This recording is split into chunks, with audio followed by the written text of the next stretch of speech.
all the way. I'm Sarah Armstrong, Chair of the Board. Sorry. And welcome everybody to come to this wonderful evening of fairy tales. As you know, we have a genre series that every month there's a different topic or a different focus. And this month it's fairy tales.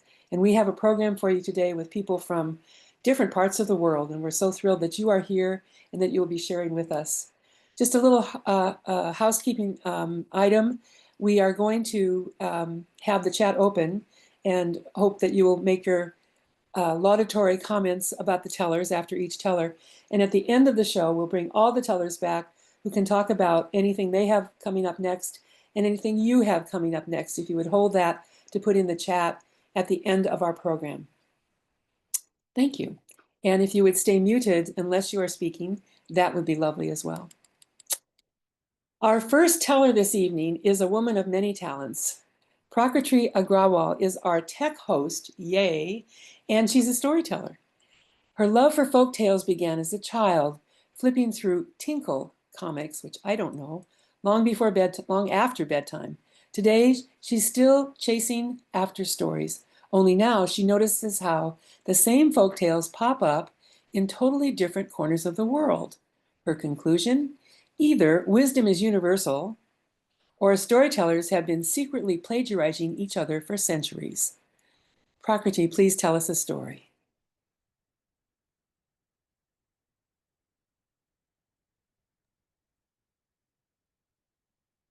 Hello, everyone. So my story, I did read it from a Tinkle comic only long back. And I started telling this story to my son, who is a very, very picky eater. So here is the story. Long ago, in a land of golden palaces and silver spoons, there lived a prince who had one big problem. He was the pickiest eater in the whole wide world. Offer him soup, he would scrunch up his nose, twist his mouth, and say, "Yuck, too watery." Offer him bread, he would scrunch up his nose, twist his mouth, "Yuck, too dry."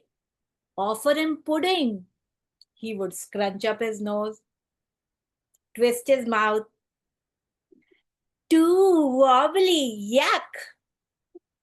He would do for each and everything that was offered to him. Thank goodness for the queen. She had an entire lineup of royal chefs to make amazing dishes for the boy, and that is why this prince never went hungry. But years passed, the prince grew up, and finally he became the king. And what a king he was! Still as picky as before. When his birthday came, he made a grand announcement. On my birthday, every person in my kingdom will eat for free.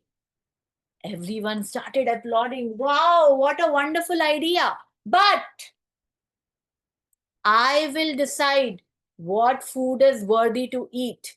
Bring me your favorite, your best, your tastiest dishes. If I like them, you may serve them. But if not, your business, your restaurant will be closed. Chefs, bakers, cooks from all corners of the kingdom came over with their tastiest, best creations, and the king tasted them one by one. Every time he would scrunch up his nose, twist his mouth. Too spicy, yuck.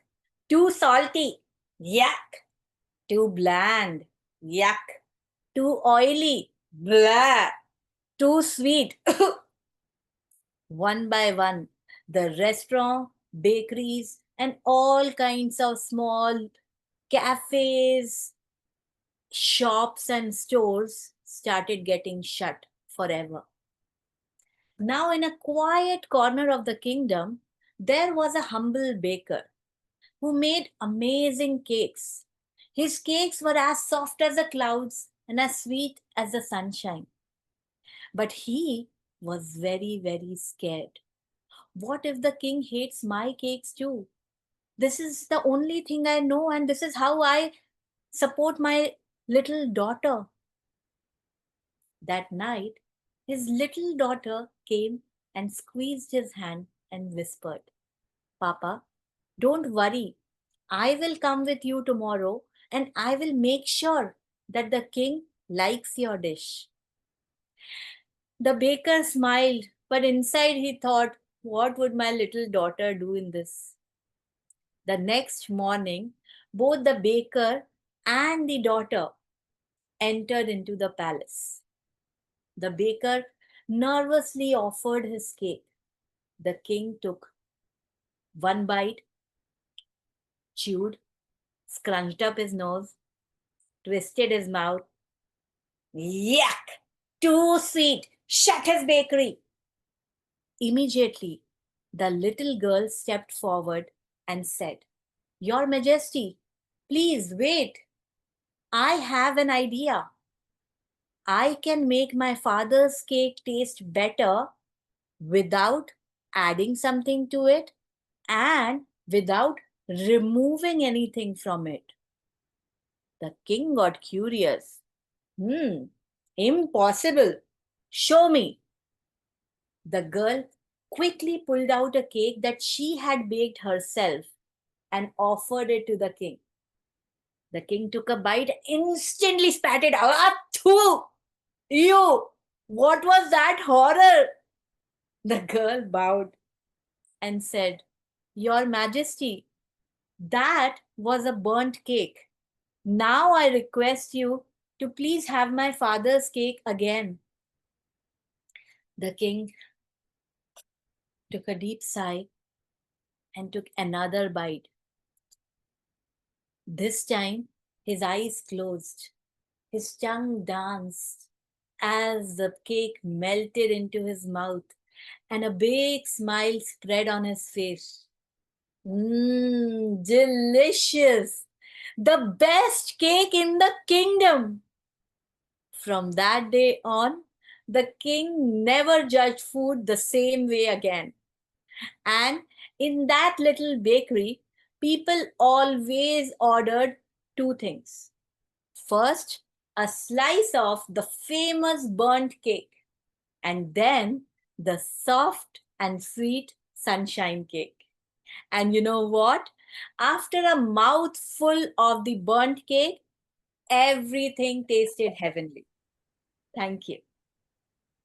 Oh, Prakrati, that was wonderful, just wonderful. Of course, I love your facial expressions as well, but that's delightful, just a delightful story. And of course, we are doing folk and fairy tales this time. That's the topics for today. Thank you so much. So now I would like to move to our second storyteller, Shilpa Mehta, who is up early this morning in India to be with us. Now, Shilpa is a storyteller based in India. She's a bilingual storyteller and author who brings stories to life with passion and purpose. With story and song, she uses her voice to weave a little magic and a lot of love into her stories. Through her YouTube channel, Shilpa Story Rack, she tries to reach out to people of all ages by exposing them to a wide range of genres of stories. She looks to bring joy and laughter to others' lives through storytelling and has a purpose to spread stories to keep the oral tradition alive. Shilpa, please tell us a story. Hello, good morning, good evening to everyone from whichever part of the world you are joining. Thank you so much, Sarah, for that introduction. Well, let me just straight dive into the story. There was a young woman in love, but not with the boy next door, not even with the dashing prince in the next kingdom. No, she had her sights higher than that, for she was in love with the moon.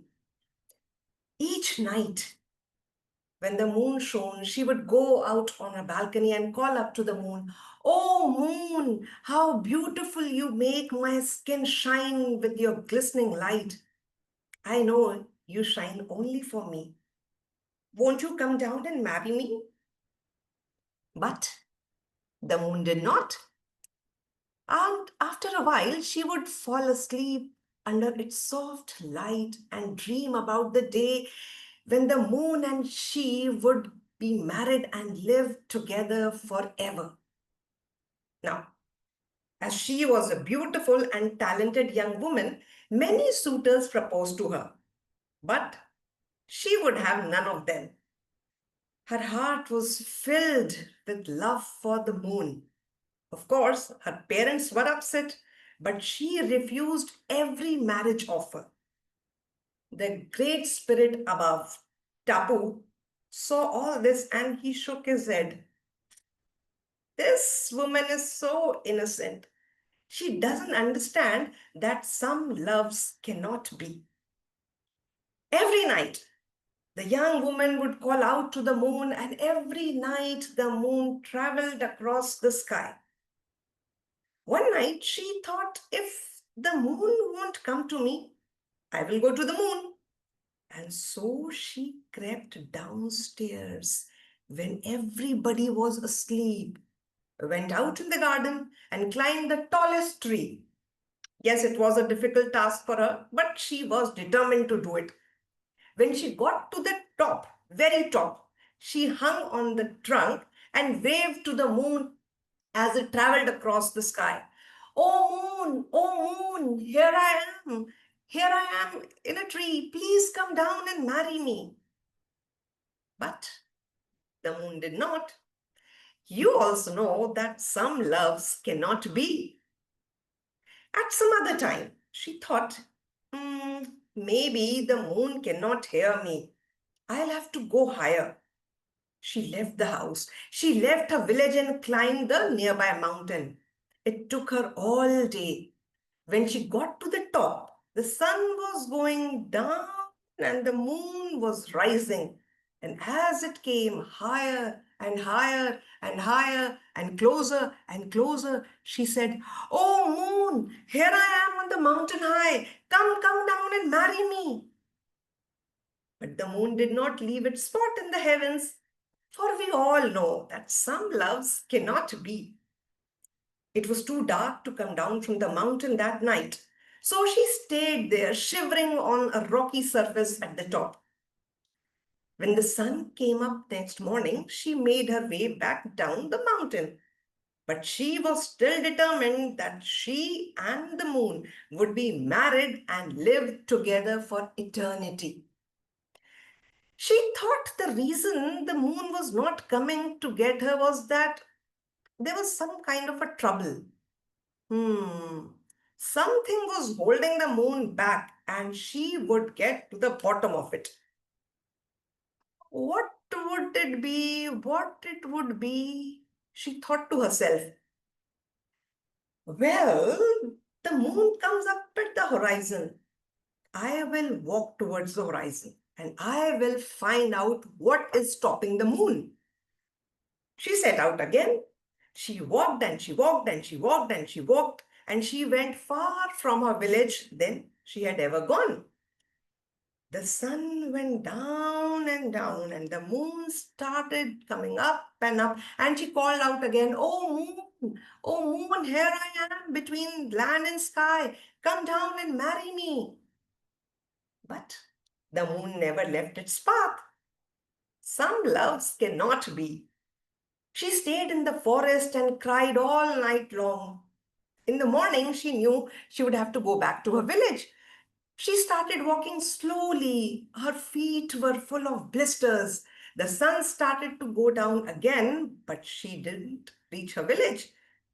She sat on the side of the path, rubbing her feet, and that's when she noticed a small lake just off the path.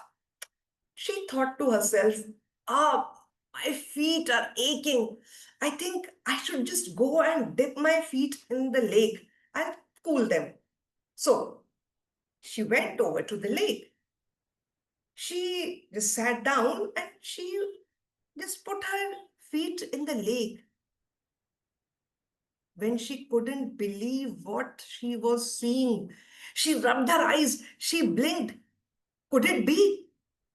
Because in the middle of the lake, she saw the moon. She was so excited, so excited. The moon had finally come down. There it was. She never thought that it was just a reflection. She got so excited, so excited. Finally, finally, she and her moon lover would be together. So she plunged into the water, moving towards the moon. But she didn't know how to swim. And soon the water covered her and pulled her down and down and down until there was not even a ripple on the water. High up, the Great Spirit, God Tupa, witnessed all this. He felt sorry for that young, beautiful girl, so innocent about life. He came down and lifted her body to the surface, and then he transformed her into a beautiful lily pad. And from that day till this, the lily pad, or Irupe as it is called, sits on the water surface. Its leaves are crescent shaped, and every night it follows the moon across the sky. And my dear friends, now whenever you will see Irupe or the lily pad in the moonlight, you will always think of me and the story, which is a reminder for all of us that some loves cannot be. Thank you. Shilpa, that's wonderful. Thank you so much. And I was worried about the ending, but it works. It works, of course. And some loves cannot be. That's true, and yet we can make do. And we can still be happy. But happy for your story. Thank you so much. That was lovely. Lovely, lovely. Well, it's time for our next storyteller who also comes to us from India. Renu Naranam is telling a story, a Kamishibai story today. She loves folk tales because they are very old tales that have been passed on from generation to generation through oral storytelling. She is fascinated that many countries have similar themes and stories. This is probably because people traveled and listened to stories and adapted them to suit their cultures. Renu, we're looking forward to your story. Tell us a story. Good morning, good evening to everyone. I'm sorry you can't see me at the moment, but I shall show my face a little later. Today I'm bringing you a Kamishibai story. It's called The Three Magic Charms. Let me begin. For those of you who don't know what is Kamishibai, it is a Japanese way of storytelling. Kami means paper and Shibai means theater. So it's basically paper theater. So let me start.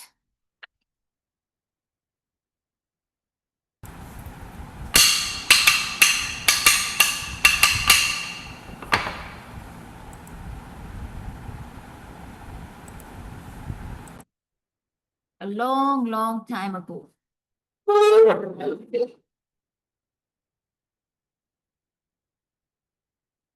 There was a little boy, and he was called Kenji. Kenji was an orphan. He lost his parents when he was very young, and so he lived with an old monk in a small temple. Every day, the monk would sit him down and teach him everything that he knew. Now, as a little boy, Kenji longed to go out and play with other boys. He also looked at the mountain not too far away from his temple.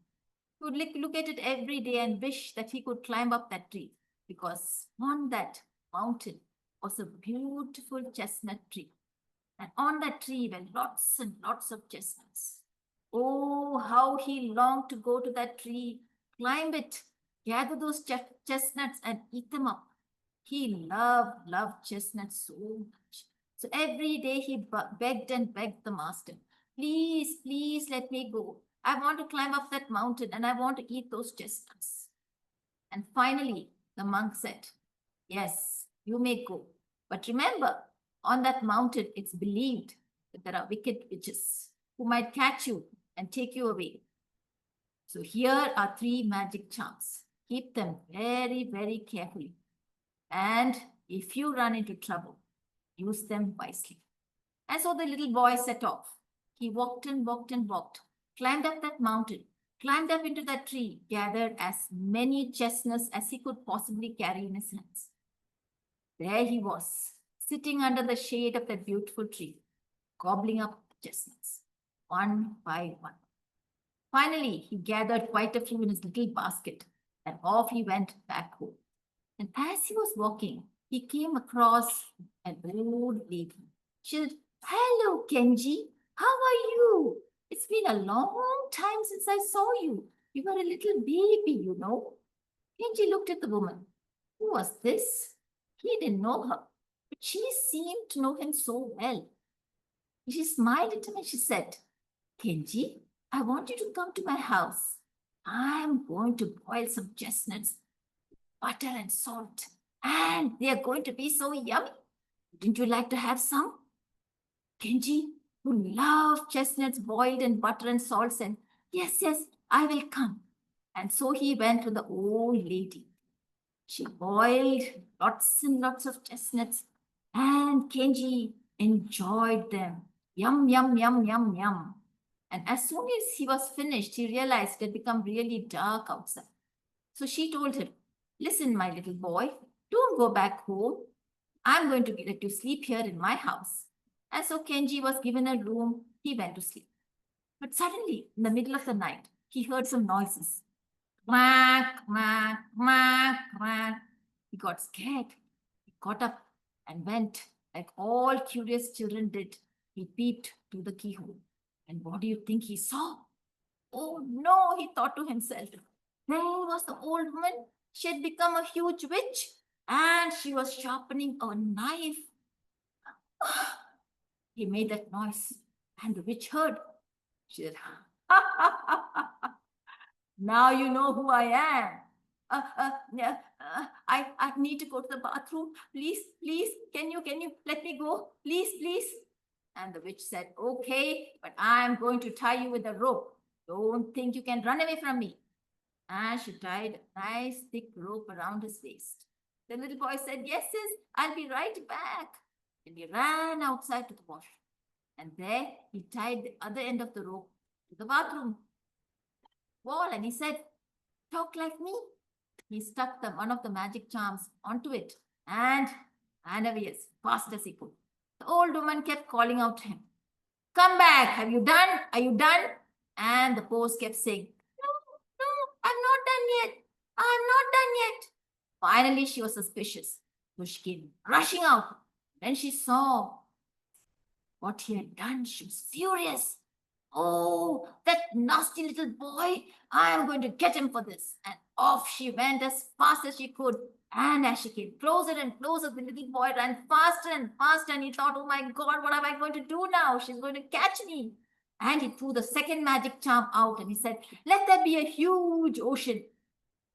As the witch started swimming, she was very, very fast. She swam and swam and she almost got him when he threw the third one and said, let there be a mountain of fire. But she was a witch and she could easily get through the fire. By that time, luckily, he was back in his temple. He knocked and knocked on the door and said, let me in, let me in. And old man said, have you learnt a lesson now? Yes, yes, let me in. And so the old man opened the door and in went Kenji. And when the witch appeared, she saw the old man who was very, very calm. He said, oh, there you are. There you are. Oh, welcome, welcome. She said, where is that boy? I want to eat him, old man. Stop talking to me. Old man said, oh, but wait a minute. I heard that you know a lot of magic. Now, can you please turn yourself as huge as a mountain? She said, ha, ha, ha, not a problem. And there she was. Oh, he said, let us eat some. You have something to eat first. So she ate and she ate. Oh, these dumplings are delicious, she said. Old man said, remember, I wanted you to turn into a mountain. She was a huge, evil-looking mountain. The old man said, wow, wow, wow, I'm amazed, but you can turn yourself into really huge mountain. But do you think you can turn as small as a pea? Of course, she said. Before he knew it, she was small as a pea. He quickly grabbed her with his chopsticks and he ate her up. Then he called out his boy. Come out, Kenji. Kenji came running out and he knew he was safe forever. This is the story of the 3 lucky chumps. The end. Thank you for listening. Thank you, Renu. Now can we see your lovely face? Yes. Yeah. There she is. Oh, thank you so much. That was wonderful, wonderful. Scary and delightful. Thank you so much. I also need to, I've neglected to tell you that Reno is here as a representative of the Contra Costa Tail Spinners. And Shilpa was representing Do Tell. So we're just delighted that you're here, and we will hear more about what you're up to later. Thank you so much, Renu. Ah, wow, wonderful stories. This is just a lovely evening. So our next storyteller is Megumi. Megumi spent her formative years, ages 3 to 10, in Japan, unhappily listening to Japanese folk tales that treated women and girls as if they were destined to suffer or at best get credit for doing the laundry and making snacks. She carefully chooses those tales that recognize women as equal to men or slightly tweak them so women get credit, if only for doing the laundry or making fabulously nutritious snacks that fuel the hero to overcome ogres and demons. And Megumi is representing AASIA, the Asian American Storytellers in Unity. Megumi, please tell us a story. Well, thank you, Sarah, for introducing me so wonderfully, and congratulations to all the storytellers here, both telling and listening. My story is called Hanasaka Ji-san, or the old man who made withered trees bloom. 昔々あるところに long time ago in Japan, during the feudal times, there lived an old man and old woman who was really well known for their ill temper and for holding on to resentments. One day, a stray dog came upon their property, and immediately the neighbors heard the ruckus. 野良犬め、出て行け! You filthy dog, get out of here.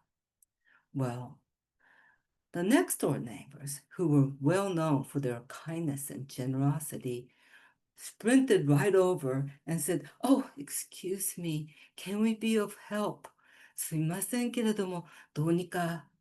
And they negotiated for the ill-tempered and resentful old man and old woman to release the dog to them. They went home with the pup and nurtured it like it was their own daughter. They named her Hana, and Hana became a beautiful, magnificent dog. One day, Hana went to the corner of their property and said, "Koko hore wan wan, koko hore wan wan." Well, wan wan is, in English, bow wow or ruff ruff, but you can all say it too because it's just pronounced like the number 1, 1, 1. Koko hore means dig here. Now, dogs, not even in Japan, speak Japanese, but this was a special dog. Hana was an ultra special dog. So the kind and generous Ji-san and Ba-san, the old man and old woman, got their little hoe and little implements and dug and dug and dug until the blades of their little implements hit something hard. Ka-ching! They put aside the dirt, and there was a pot. And inside the pot was filled with treasures, gold coins, beautiful treasures from the sea that the Japanese treasure so much, like coral and pearls. And they were so astounded. They said, "Thank you, Hana." And they went and distributed all these treasures with their neighbors. Everybody was happy except, yeah, the ill-tempered, resentful neighbors. They said, "Oh, this is terrible, なんてひどいことじゃ. That dog is ours. Those neighbors, they stole our dog from us." And they marched over and dragged that dog back and said, "Filthy dog, tell us where to dig." Hana-chan went to the corner of their property and with the tail between her hind legs said, "Koko hore." And if you want to say "wan wan," you can say it with me. "Wan wan, koko hore, wan wan." Well, the mean-spirited old man and old woman, they had their tools ready. They dug and dug and dug until ka-ching, they heard that sound and they found the pot and they opened it. And inside were the most despicable, filthy garbage that they could think of. It smelled so badly, and hornets came out and stung them. And oh, that old man and old woman, they were so angry, they took their hoes and killed Hana-chan. Everyone in the village was sad, but who was sadder than everyone else? The kind and generous old man and old woman. They went over and said, "Sumimasen, I'm sorry the dog caused you so much trouble, but can we please give her a proper burial?" And that ill-tempered, resentful old man and old woman said, "Get the filthy thing out of here, hurry up." And so the kind and generous old man and old woman, they dug a grave, they prayed for her soul, and planted a tree on top. Now, miracle of miracles, that tree grew and grew and grew in no time at all to a magnificent tree. All the villagers were happy because that tree gave amazing shade for all the farmers working so hard in the sun. They all relaxed and talked with each other. Or napped. It was such a fabulous tree. Everybody was happy except for yes, the ill-tempered, resentful old man and old woman. They came over and said, "How dare you plant this filthy tree? All the leaves come down. Chop it at once." The kind and generous old man and old woman hired some young men and had it cut down. They took that magnificent trunk of that tree and they carved an usu, a big pounding block for making mochi. And for those of you who know mochi, it is delicious pounded sweet rice. Oh, they said, Hana really liked mochi, and here we are, we will honor her. And they got the best rice possible, and the old man pounded, and the old woman, she had the harder of the job, which is to stick her hand into the hot rice and turn it around so that the old man can pound. And they pounded, turned, pounded, and turned, and miracle, miracle. Each time it was pounded or turned around, treasures flew out of the mochi. Oh, there was so much treasures. The kind old man and generous old man and old woman, they didn't know what to do with so much. So, of course, they did what any kind and generous old man and old woman would do. They went around to the village and shared every bit of the treasure. Everybody was happy except the neighbors.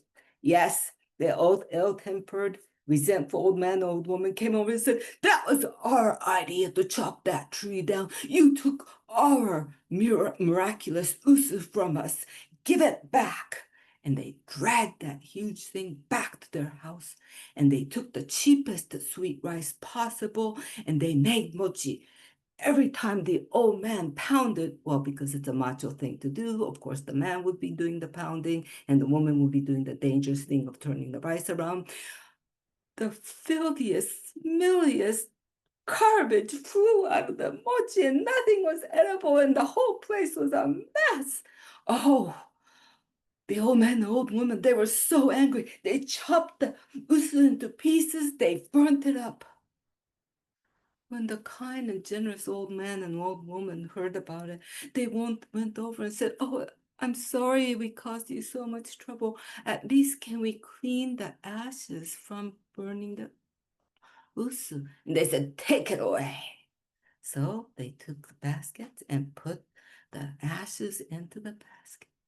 And as they walked home, a gentle breeze came and picked up the ashes and blew it onto some dead trees nearby. And miracle, miracles, that tree went into a full bloom. Oh, the villagers came out. Oh, it's such a big thing in Japan to go hanami, flower viewing. They sat under the flowering trees, felt the petals falling on them, and everybody was happy except for the ill-tempered, resentful old man and old woman. And they were even more ill-tempered and resentful when the feudal lord and his entourage happened to walk by and saw the magnificent trees blooming. Oh, they were so happy. They clapped for the generous and kind old man and old woman who made the trees blossom. And they were about to reward them when the ill-tempered, resentful old man and old woman came and said, "That was the ashes we made. These filthy neighbors of ours stole it all. Here." And they got the little leftover ashes and started to throw it up into the air. The ashes went into the eyes of the feudal lord himself and his whole family and the entourage. Everyone in the entourage were scrubbing their faces and trying to take the ashes out of their clothes and head. Oh, the feudal lord was so angry. The versions of this story that I grew up with ends with the ill-tempered and resentful old man and woman getting punished. They would be put away in a terrible jail, in a cave, dank, and they would be starved. The version I like to explore would be something like, well, is this a story about good and evil?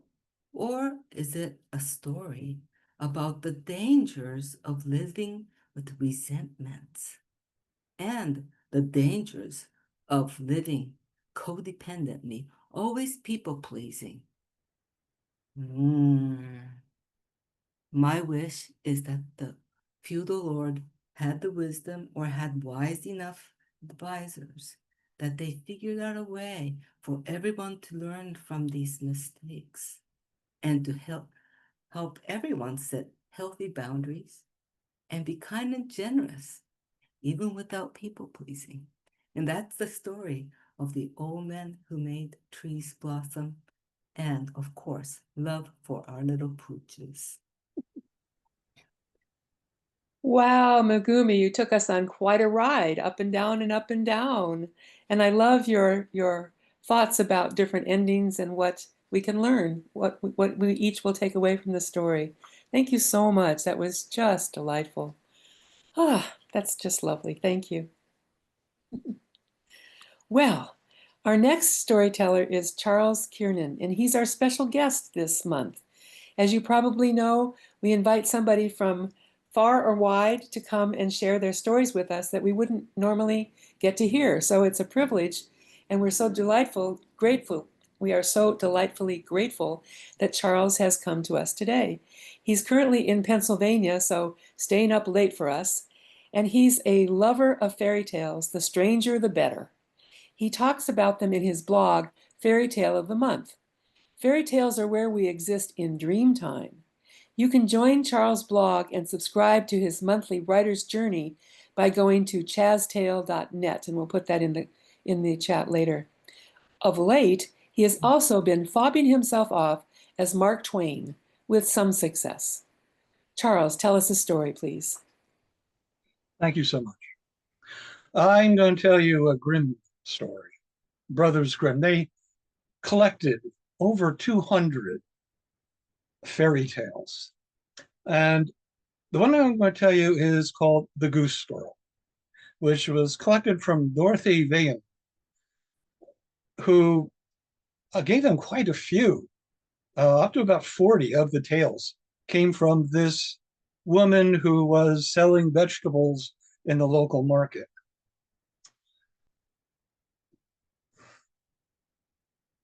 There was an elderly queen who had a beautiful daughter who was betrothed to a prince who lived in a distant kingdom. The mother gave her daughter a dowry of silver plates, goblets, silverware, linens, tapestries, all the things that make up a royal apartment. She also gave to her daughter a maid in waiting to accompany her on the long journey. And to each of them, she gave a horse for them to ride. But the horse that she gave to her daughter was named Falada, and he had the power of speech. When the day came, the queen went to her chamber and with the penknife cut her finger and dropped 3 drops of blood onto a handkerchief, which she gave to her daughter and said, "Keep this, it will protect you." The daughter put it into her bosom, and then with many kisses and fond farewells, the princess and the maid started on their long journey. As the morning went on, the sun rose, and the day grew hotter. When they came to a stream, the princess said, "Maid, with the cup that has been provided, get me a drink of water." The maid said, "I choose not to be your servant. Get down from your horse and drink the water yourself," and didn't even proffer her the cup. On hands and knees, the princess drank from the stream. And the 3 drops of blood said, "If your mother only knew, it would break her heart in 2." 2 more times this happened. And each time the 3 drops of blood said, "If your mother only knew, it would break her heart in 2." But on the 3rd, the handkerchief slipped from her bosom and floated down the stream. When the maid saw that, she got down from her horse, stood over the princess and said, "Take off your clothes, exchange them with mine. I will ride Falada. And you must swear by the name of God above that you will tell no one of this ruse, or I will kill you now." And so it was when they came to that distant kingdom and they rode into the courtyard.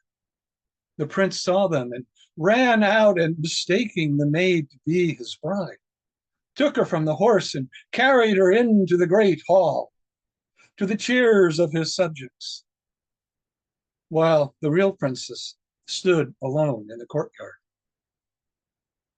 The old king from a high window saw her standing there, and he went to his son's apartment where he was entertaining his new bride and said, "My dear, Who is that young girl you brought with you? Oh, a serving maid. Give her something to do, anything at all. I will give her to Conrad, the goose boy. And so the princess became the goose girl. Then the false bride said to her fiance, that horse that I was riding, it was unsteady. I think it's dangerous. Have him killed. Well, the prince was not about to deny his bride anything. The hacker was called, Falada led away, and killed. When the goose girl found out what had happened with a silver coin that she had preserved, she went to the hacker and asked him to cut off Falada's head and nail it to the dark gateway of the city. And for the silver coin, this he did. The next morning, when she and Conrad were herding the geese out of the city to pasture, she stopped in the dark gateway and looked up at the severed horse's head hanging there and said, Ah, Falada hanging there. And the horse's head answered, Ah, young queen, how ill you fare. If your mother only knew, it would break her heart in two. Conrad did not like that much. But when they got down to the meadow, she took off her cap and was combing out her lovely golden hair, and Conrad thought it might actually be gold, and he snuck up behind her to snatch some. And she said, Blow, winds, blow, I say, blow little Conrad's hat away. Make him chase it here and there until I've braided up my hair. Up rose the wind, off went his cap, and off went Conrad chasing after him. Till he got back, she had braided up her hair and tucked it under her cap, and he could get none of it. In the evening, they drove the geese back into the city, and the next morning they drove the geese out again. She stopped at the dark gateway. Ah, Falada hanging there. And Falada answered, Ah, young queen, how ill you fare. If your mother only knew, it would break her heart in two. Then out into the meadow, and again she had Conrad's hat blowing off. Well, that evening Conrad went to the king. Says, I'll not go out with her anymore. She teases me so. Oh, Conrad, what is the matter? Well, she talks to a dead horse's head. And when we got in the meadow, she blows my hat off with the wind, and for no reason whatsoever. Ah, Conrad, go out with her one more time. I will hide myself by the gate and hear and see these things for myself. The next morning, the goose girl stood in the dark gateway. Ah, Falada hanging there. Ah, young queen, how ill you fare. If your mother only knew, it would break her heart in two. And then the king watched as they went out to the meadow, and she raised the wind to blow off Conrad's head. That evening he called her and asked her to explain these things. And she said, My liege, I cannot. I have vowed on the name of God that I would not let anyone know my story. Well then, said the king, tell your woes to the iron stove there, and he stalked out of the room. The goose girl looked at the cold iron stove, and she opened the door and crawled inside it into its safety and poured out her woes to the iron stove. The king was in the hallway with his ear to the stovepipe, where he heard what he already knew was true. He went back into the room and delivered her from the iron stove, called to his servants, had her bathed and dressed, and then he could see for himself that she was of royal carriage. He called his son, explained to him what had happened. Well, the prince was quite relieved because he had come to think that his bride was somehow quite common. That evening at the royal feast, the false bride and the prince sat on one side of the king and the real princess on the other. But the false princess was so full of herself she did not see the real princess sitting there.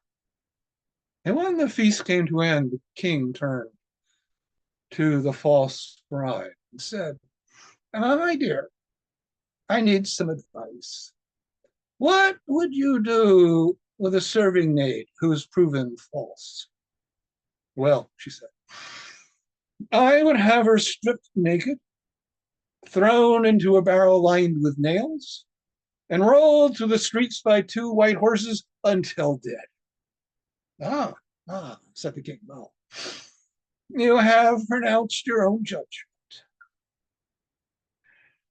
When the deed was carried out, the real princess and prince were married.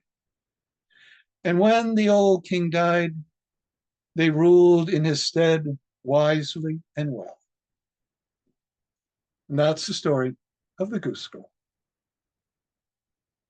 Oh, Charles, those grim folks can be grim. They can be. But what an amazing story, and so well told. And thank you so much for being with us today. Thank you very much. Well, our next storyteller is David Schmidt, representing the Storytellers of San Diego. Now, David is a professional storyteller, author, podcaster, and multilingual translator who splits his time between Mexico City and San Diego, California.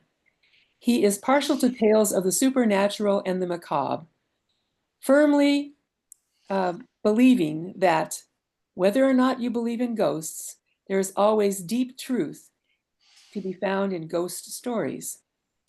He has published numerous books of folk tales and urban lore in both English and Spanish, including The Proctor Valley Monster, a Chula Vista Legend, and Holy Ghosts, True Tales from a Haunted Christian College.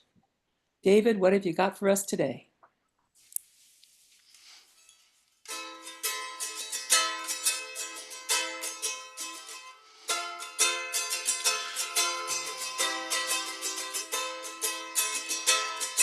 Llegando está el carnaval, quebradeño mahuaqueñito.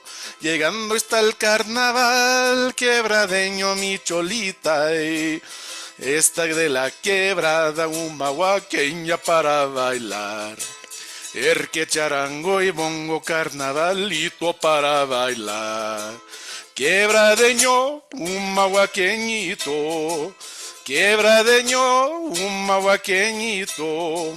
Fiesta de la quebrada, mahuaqueña para bailar. Que charango y bongo, carnavalito para bailar.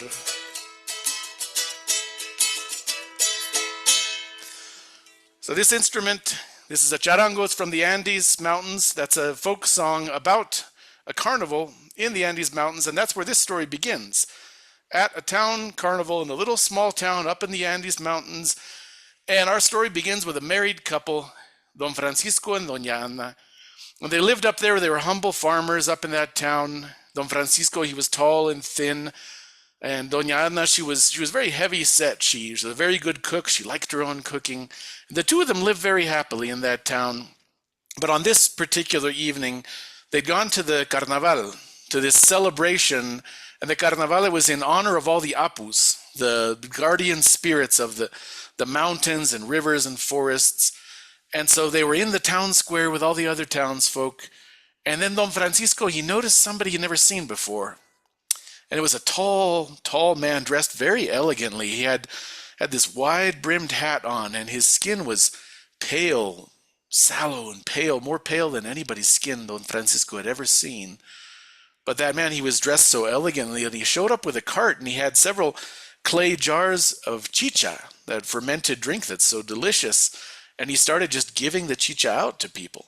He gave some to Don Francisco. He'd never tried chicha this delicious. It was amazing. And so he had some more of that chicha and some more, and the other townsfolk drank some of that strange man's chicha. Nobody really caught his name. And then Don Francisco, he didn't like the way that strange man was looking at people. Because every person in town, that man would kind of just look them up and down, really sizing them up, looking up and down their bodies. And then he saw that man talking to his wife, Doña Ana. He really didn't like that. But his friend said, "Ay, Pancho, no seas tan celoso, no pasa nada. Don't be so jealous. It's fine." Well, at some point, drinking all that chicha, he kind of just forgot what happened. He lost consciousness and passed out in the town square. He woke up the next day. He had this terrible headache. He felt like he hadn't been drinking chicha. You know, chicha is very low alcohol, but he felt like he must have been drinking aguardiente or pisco, some kind of distilled liquor. His head was killing him, and he looked around the town square. Everyone else was the same. They'd all passed out on the street in the middle of the town square. And then he kind of looked around. He said, Anita. He didn't see his wife anywhere. And he started walking this way and that, asking people around. No, nobody. Last they had seen, she was talking to that strange, tall, pale man with the wide-brimmed hat. So they looked all over town. They couldn't find Doña Ana anywhere. Then they figured there might be trouble. So the men in town, they got their machetes and their asadones, you know, their hoes. I mean, not that kind of hoe, the gardening tool hoe. And they got their tools and their machetes, and they all headed off into the mountains to look for Doña Ana, to look for clues. They formed a posse, and they headed off, walking those mountain trails. Eventually, on one of those mountain trails, Don Francisco, he's following behind with his faithful dog, Inti. Inti followed him everywhere. So Inti's worried about his mistress, Ana. And so they're following, and then on that trail, they looked, and they see finally some footprints in the dust on that trail. They kind of looked like human footprints, but they were far too big to be a human's, like some kind of giant's footprints. So they followed that trail of footprints, and they followed it all the way out to the old abandoned mine that used to be operational. They went and they saw that cave entrance to that mine. Inti, he held back, the faithful dog, he held back at the entrance. He didn't want to go in. He was whining. Don Francisco went in with all the men, and there was just this terrible stink in the mine. It smelled like rotten flesh, like a slaughterhouse. And they all lit up torches and walked in, and when they saw what was in that abandoned mine, their jaws dropped. There was blood everywhere, and they saw human bones scattered all over the place. And there, right in the middle of the floor, there was Doña Ana, or what was left of her. Her body was just all desiccated, all dried up, like all the life had been taken out of her. Such a large woman in life, now she was just almost nothing but a skeleton, like a mummy. Don Francisco, he dropped to his knees. The other men, they started looking around that cave some more. Then they called out from behind, "Oye, hay como unas jarras de grasa aquí." There are these like glass jars filled with grasa humana, filled with human fat. Dozens and dozens of these jars. And when the men saw those jars, that's when they realized what they were dealing with. This was no ordinary man. This was a pistaco. A pistaco, it comes from a word from the Andes, and it's the name given to this creature that looks like a human, but its skin is very pale, and it sucks the fat out of humans. It sucks out your sustenance, your lifeblood, and it stores that fat and saves it up. And then they knew that a pistaco had taken Doña Ana. Well, they looked all over the cave for that pistaco, but they didn't find it anywhere. So they left, and Don Francisco, he just took the remains of Ana back to the village, and he buried her in a very sad funeral. And then he couldn't be in that same place anymore. He sold the house, he took his faithful dog Inti, and he went off and just lived in a little old cabin way off in the mountains, far away from the village. And he just farmed his own food, and he just wanted to forget about all that horrible event that happened. So he lived out there with his dog for a couple of years. But then after a couple of years, he started to get this feeling like he was being watched all the way out there in his solitary cabin. Late at night, he would hear footsteps walking around that cabin. He felt himself watched. He felt like somebody was looking in through the cracks in the walls. He just got that feeling that you get when you know somebody's watching you. Well, one night, it was a very windy night. He was sitting there eating his dinner with Inti sitting by his side, and the wind was blowing outside. Then the wind knocked the wooden door of the cabin open, And there he could see, by the light of the moon, he could see this tall, gaunt figure with that wide-brimmed hat. It was the Pistaco. It had come for him. Well, that Pistaco walked into the cabin, and it walked right up to Don Francisco, and it grabbed him by the neck, and he could barely breathe. And he said, no tengo dinero, no tengo ni un sol. I don't have any money here, I'm telling you. The Pistaco got close, his breath reeked of blood, and he said, yo no quiero dinero, quiero tu grasa. I don't want money, I want your fat. He pulled out a long, thin, shiny metal blade, and he stuck it into Don Francisco's side. Don Francisco, he screamed out in pain. He knew that all of the fat, all of the sustenance was going to be sucked out of him, and this was it. This was the end for him. But then Inti, that faithful dog Inti, came and leapt up from the floor and took that Pistaco by the neck and knocked him down. Well, it surprised the Pistaco, so he dropped that long, thin knife. Don Francisco, he didn't waste any time. He picked up that knife and he drove it into the Pistaco's belly. The Pistaco let out a howl like a wounded animal, like a wolf or something. And then that Pistaco's body started to just dry up and desiccate and curl up. And you could all finally see all the centuries that it had been alive showing on its face that just got wrinkled and desiccated. And in the end, it was just lying there, this dry husk of a man. He killed the Pistaco. So Don Francisco, he picked up that corpse, he stuffed it in a sack, and then he took his dog Inti and he went back to that old abandoned mine with the Pistaco's body. He went in there and he lit up a torch and he dragged the Pistaco's body inside, dumped it on the ground. He saw all those jars of human fat lying around. There were even more than before. Looks like the Pistaco had taken even more victims than last time. But then Don Francisco saw something else that none of the other men had seen in that cave. At the very back of the cave, he saw this big wooden chest. He pulled that chest out of the cave and opened it up, and it was filled with Spanish gold coins. Well, he took that chest far away from the cave, and then he went back in with his torch, and he lit all those jars of human fat on fire. He and his dog, they jumped out of the cave. All that fat, it just erupted in this explosion of fire, with this explosion like all of the rage and all of the indignation of all those unjust victims of the Pistaco. All that rage just burned in the cave till finally the cave collapsed in on itself, burning the Pistaco's body and all of that fat. And that was the end of that cave. You can't find that cave anymore. Now Don Francisco, he took his dog and he took that money and he moved all the way to Lima. He bought himself a big, nice house in Lima. And you might say that he and his dog lived pretty happily ever after, but not quite. Because every now and then when he'd be walking those cobblestone streets of Lima late at night, he'd feel like something else was watching him. Like maybe there was another one of those creatures out there somewhere, still looking for fresh victims. But Don Francisco, he knew how to deal with it this time. And this time he wasn't afraid. And if that Pistaco came sniffing around, well, he would find the same end as the other Pistaco collapsed in that cave. Llegando hasta el carnaval, quebradeño mahuaqueñito. Llegando hasta el carnaval, quebradeño mi cholita. Esta de la quebrada humahuaqueña para bailar. Que charango y bongo carnavalito para bailar.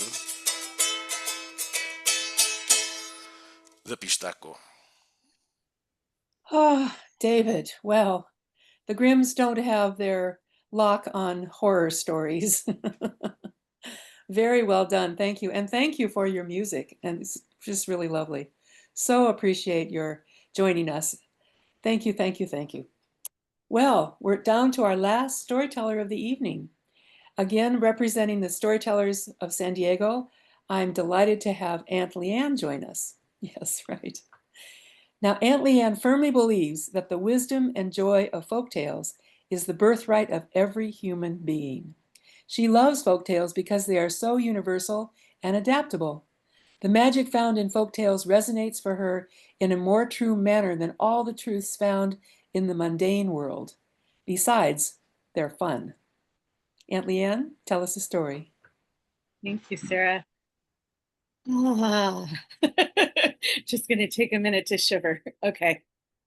The story that I brought tonight is a really simple folk tale. I was telling Sarah, it's one that's found in variations all over, mostly the North Country, about a spirit of a tree or the spirit of the land that can be found in a tree. And this is about an apple tree spirit, an apple tree man found in the oldest orchard. And it comes by way of Norway through Somerset in England, where it was collected by a folklorist named Ruth Tongue, and then sent out to many other tongues, including mine. There was a man who was a farmer, and he was the last of a very long line, many brothers and uncles. And, you know, generation after generation, the farms get smaller and smaller, especially if there's big families. And he and his wife had a farm that was called Kelby, which means the farm by the willow. And there was a willow that led to a renter's cottage that was surrounded by an old apple orchard that really didn't produce much anymore. But the farmhouse was part of a large farm, and they worked it very hard, and they waited a long time before they had their first child. And when his wife got pregnant and when they were about to have this baby, it should have been a time of unmitigated joy. But when the baby arrived, the midwives couldn't tell if he was a boy or if she was a girl. And the mother didn't care. She named that baby Kelby and figured the rest would take care of itself. But the father, he just didn't take a liking to that baby. Anyone with eyes could see that he was distant. And so a couple of years later, when they had a son that they named Carl, well, the father gave all of his love, all of his affection to the younger child. The siblings grew up and their mother died, and their father moved into the renter's cottage, and Kelby thought it would be best if they moved around in the village, learning from everyone the old ways and helping out where they could, and was fascinated by the older people and their knowledge. And Carl, he worked the farm and started a family, and their father died in the old renter's cottage, and it surprised no one when he left everything to Carl, except a really old donkey who was skin and bones, and an ox who was so weak he couldn't get up off the ground, and the apple orchard, but not the cottage. Carl said, "Well, that's all right. I'll rent it to you. Your rent will be due Christmas Day, and you better pay every penny or I'll kick you out on your ear. See how you can take care of the apple orchard then."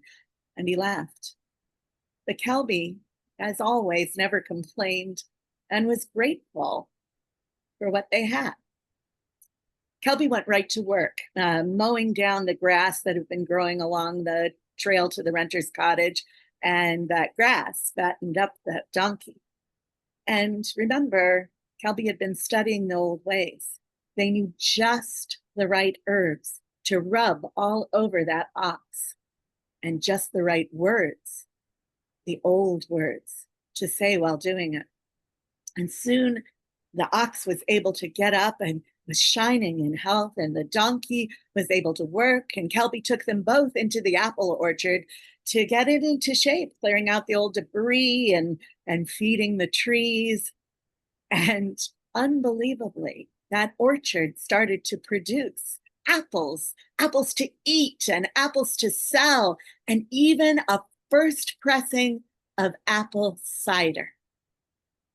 And Kelby took the last cup of that pressing of cider and got ready to offer it in tribute to the roots of the oldest apple tree in the orchard, because that was one of the old ways as well. And just as they were about to do that, Carl came stomping up the path, said, "Tonight is Christmas Eve. Tomorrow, I'll take my rent. And Kelby said, well, I've been doing a lot of work, but I'm not sure I have all of your rent for tomorrow. And Carl got a wicked grin on his face and said, well, I'll tell you what. Since it's Christmas Eve, at midnight, I've heard, is the best time I might hear animals talk. And if your donkey can tell me about the treasure that is supposed to be hidden long ago somewhere in this county, well, then I'll give you another month to pay me. If you get the treasure, shouldn't that take care of the rent for a year or more? Oh, if I get that treasure, it's mine and mine alone. I'm giving you a Christmas gift to let you off until the end of January. And with that, Carl disappeared. And Kelby gave tribute, pouring the precious liquid onto those roots of the oldest apple tree. And while they were looking on, those roots started to move and turn into knobby, rooty-looking knees that came up out of the soil. And while Kelby watched, the branches of that tree all twined around each other and became arms and were tipped by twiggy little fingers sparking out of those arms. And while Kelby looked on, the trunk of that tree formed a face, eyes, and one of the branches made a crooked long nose, and a voice that sounded so dry and creaky, like it hadn't been heard in 100 years, said, Kelby, we are so glad you've been studying the old way. Are you the apple tree man? I am. And I speak for all of nature when I say we are pleased with you. And I have a gift to offer in thanks for your tribute. And those rooty knees came up further, and underneath of the tree was a sack. And Kelby reached in, and it was heavier than it looked, and pulled it out and opened it. And there was silver, and there was gold, and there were jewels. It's Carl's treasure, the treasure that was hidden. And the voice said, oh, that is your treasure, Kelby. You are not to speak a word of it to anyone, let alone that greedy little brother of yours. Take it home and hide it. And Kelby, full of gratitude, thanked the apple tree man and went home with the treasure and hid it in the back of a closet, and then thought the better of it and took out tomorrow's rent and 2 silver pieces besides. When midnight came around, Carl came back to the orchard and saw the donkey and the ox laying underneath of the oldest apple tree. Where's my brother? Well, we'll see what the donkey has to say. Will you talk to me? I won't talk to him, old ox, but I can tell him about the treasure. Carl rubbed his hands together. Tell me. That treasure is long gone. Someone else found it. Oh, yes, said the ox. Oh, yes. Carl was very disappointed. Someone must have gotten it years ago. Well, at least I'll be able to kick my brother out tomorrow when my sibling out tomorrow, when they don't pay the rent. Carl sometimes misgendered his sibling, much to Kelby's disappointment. But Carl went stomping home to make his own wife and children miserable. And the next morning, bright and early, banged on Kelby's door. And Kelby, to Carl's surprise, came with the rent in their hands. Carl took the rent and said, I thought you weren't going to have this today. Well, the orchard was kinder to me than I thought. And here, since it's Christmas, take these 2 silver pieces as well. I'd like to say that Carl's heart grew 2 sizes that day, but that is another story altogether.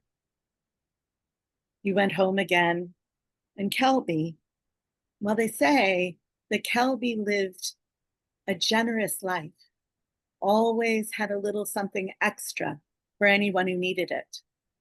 And that apple orchard produced the sweetest, most beautiful apples and the best cider and apple brandy anywhere around. Oh, Leanne, that was just wonderful. And your expressions, and of course, your animals are amazing. But what a lovely story. That's just terrific. Thank you so much. Well, my friends, what an evening we've had. Now, Prakrati will bring back all of our tellers and we'll hear about what they have coming up and anything that they'd like to put into the chat or anything you'd like to put into the chat about what's coming up for you.